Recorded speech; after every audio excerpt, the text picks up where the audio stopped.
Messi 2026 বিশ্বকাপে খেলেন, এর মানে মেসিকে ছাড়া খেলতে এখনও শেখেনি আর্জেন্টিনা। এমনটাই মনে করেন ভেনেজুয়েলার সাবেক ফুটবলার ও ESPN এফসির ফুটবল বিশ্লেষক আলেসান্দ্রো মোরেনো। তার মতে 4 বছর পর মেসির মানসিক এবং শারীরিক অবস্থা হয়তো বিশ্বকাপে খেলার মতো অবস্থায় নাও থাকতে পারে। একজন ফুটবলারের সবথেকে বড় স্বপ্ন নিজের দেশের জার্সি গায়ে বিশ্বকাপে খেলার। তাই তো বিশ্বকাপে স্বইচ্ছায় না খেলাটা একটি কঠিন সিদ্ধান্ত। আর সেই সিদ্ধান্ত যদি হয় ফুটবল জাদুকর লিওনেল মেসির, তাহলে তো পুরো ফুটবল বিশ্বের আশা আকাঙ্ক্ষা বাড়িয়ে তোলে জটিলতা।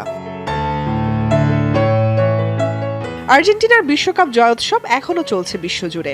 এরই মধ্যে নতুন প্রশ্ন ফুটবল বিশ্বে। 2026 বিশ্বকাপে লিওনেল মেসি খেলবেন কি খেলবেন না। কাতার বিশ্বকাপে মেসি নিজেই জানিয়েছিলেন 2022 বিশ্বকাপই হতে যাচ্ছে মেসির শেষ বিশ্বকাপ। কিন্তু পরবর্তী বিশ্বকাপে খেলার বিষয়ে ধোঁয়াশা তৈরি করেছে কোচ লিওনেল স্কালোরির বক্তব্য। সম্প্রতি এক সাক্ষাৎকারে তিনি জানান মেসি 2026 বিশ্বকাপও খেলবে, কারণ জাতীয় দলের দুয়ার আজীবন খোলা থাকবে মেসির জন্য।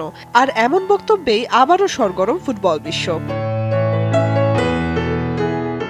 কিন্তু আগামী বিশ্বকাপে আলবিসেলেস্তাদের স্কোয়াডে মেসিকে দেখার আশা নেই ভেনেজুয়েলার সাবেক ফুটবলার ও ESPN এফসির ফুটবল বিশ্লেষক আলেসান্দ্রো মোরেনোর। আর কেন সেই আশা করছেন না তাও জানান তিনি। আর্জেন্টিনা সবেমাত্র তাদের তৃতীয় বিশ্বকাপ জিতেছে, ফলে সবাই এখনো খুবই আনন্দিত ও উচ্ছ্বসিত। পরেও বিশ্বকাপে আবার খেলা মানে আপনার টুর্নামেন্টের একদম শুরু থেকে এগোতে হবে, যেখানে ভালো অনুভূতিগুলো হারানোর শঙ্কা আছে। মেসির যা করার সে করে ফেলেছে। যদি পরের বিশ্বকাপে সে আবারও খেলে, এর মানে আর্জেন্টিনা মেসিকে ছাড়া এখনো খেলতে পারে না। আরও 4 বছরে একজন খেলোয়াড়ের মানসিক ও শারীরিক দিকগুলোতেই জোর দেন তিনি। আগামী বিশ্বকাপে মেসির বয়স হবে 39 বছর। মঞ্জুরি আজাদ, যমুনা স্পোর্টস।